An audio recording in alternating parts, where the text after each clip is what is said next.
করি যে এখনও কিন্তু যে স্থানটি রয়েছে আগুন লেগেছে সেখান দিয়ে কিন্তু এখনও ধোঁয়া আমরা দেখতে পাচ্ছি এবং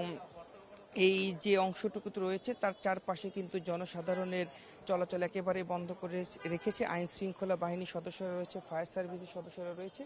তারা এই বাসাটার দুই পাশের যে গলিগুলো রয়েছে সেখানেও কিন্তু কোনো মানুষকে যেতে দিচ্ছে না, যেহেতু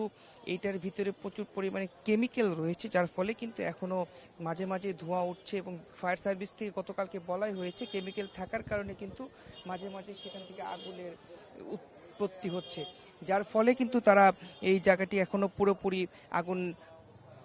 নির্বাপনের বিষয়ে নিশ্চিত করেনি। পাশাপাশি বুয়েটের একটি টিম কিন্তু আজকে আসবে, এই জায়গাটি পরিদর্শন করবে এবং পরিদর্শন করার পরে হয়তোবা পরবর্তী সিদ্ধান্ত কি নেওয়া যায়, আগুন পুরোপুরি নিয়ন্ত্রণে কিভাবে আনা যায় সেই বিষয়ে আলোচনা হবে। পুরো জায়গাটি যখন তারা পরিদর্শন করবেন, পরিদর্শন শেষে তারা তাদের একটি মতামত দিলে সেই মতামতের ভিত্তিতে ফায়ার সার্ভিস একটি